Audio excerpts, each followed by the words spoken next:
Roberta Esposito, born Robert Dorgan, has been identified as the shooter who turned a youth hockey game into a scene of horror in Pawtucket, Rhode Island. The 56-year-old opened fire inside the Dennis M. Lynch Arena, leaving 2 people dead, including a young girl, and 3 others critically injured. The suspect later died from a self-inflicted gunshot wound. Gunfire erupted shortly before 2:30 p.m. during a matchup between Coventry schools and Blackstone Valley schools. Investigators say the shots were fired from the stands behind the Blackstone Valley bench. 1 victim died inside the arena. Another succumbed at Rhode Island Hospital, where 3 survivors remain in critical condition. Police Chief Tina Goncalves says the attack appears linked to a possible domestic dispute. The suspect's daughter has publicly stated her father was very sick and struggled with mental health issues. What unfolded in minutes has left families shattered and a community searching for answers.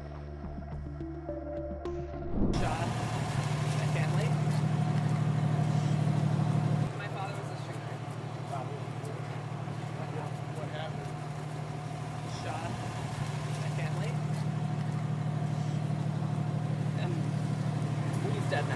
What was the reasoning? Was there a family argument? He has mental health issues. As the investigation deepens, social media accounts allegedly tied to Robert Dorgan have surfaced online. Posts criticizing the Trump administration's stance on gender and expressing apparent support for politicians Thomas Massie and Marjorie Taylor Greene are circulating, though they remain unverified. Governor Dan McKee says Rhode Island is grieving again, urging residents to seek support. Through 988, FBI Director Kash Patel confirmed federal assistance from the Boston Division. The tragedy comes just weeks after a deadly shooting at Brown University, another blow in a region confronting the relentless reality of gun violence. A high school hockey game in Pawtucket turned into a killing field in minutes. Inside the Dennis M. Lynch Arena, cheers gave way to chaos as gunfire shattered a family night out. 3 people, including the gunman, are dead. 3 others are fighting for life. What began as sport ended in sirens. The Pawtucket police received a call at about 2:28, 2:30 this afternoon that we had an active shooter at Lynch Arena. Upon arrival, police were met with several people obviously inside the arena, and there was 2 casualties within the arena. The suspect was confirmed as one of those casualties. Later on, we learned that another casualty from the shooting was at the hospital, that they succumbed to their injuries after being at the hospital, and there is 3 additional victims at the hospital that all are in critical condition at this time. Police say it was a family dispute that exploded in public view. The suspect, identified as Robert Dorgan, who also used the names Roberta and Esposito, opened fire during the Coventry versus Blackstone Valley game before dying from a self-inflicted gunshot wound. Among the dead, at least 1 woman. Another victim succumbed later in hospital. It appears that this was a targeted event, that it may be a family dispute.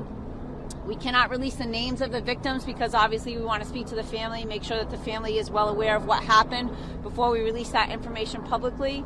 We had assistance from multiple police departments that came in to assist, to offer their assistance. Obviously the Attorney General is also there with us now going over the crime scene. We had several people in the building, so we are talking to them, so we're trying to put together the story and the timeline of what happened. Unverified video shows players diving for cover, families scrambling for exits, children frozen in shock. A community arena became a crime scene in seconds. The FBI's Boston office joined local law enforcement as investigators pieced together what led to the bloodshed. The suspect's daughter publicly identified her father, saying he struggled with mental health issues. Authorities confirmed the shooting was targeted. Rhode Island Governor Dan McKee expressed condolences, while school officials confirmed all student-athletes were safely accounted for. The tragedy comes just weeks after a deadly shooting at Brown University, intensifying concern across the region. According to the Gun Violence Archive, more than 400 mass shootings were recorded in 2025, with over 14,700 gun deaths excluding suicides. Another rink, another night. Another reminder of America's unrelenting gun violence crisis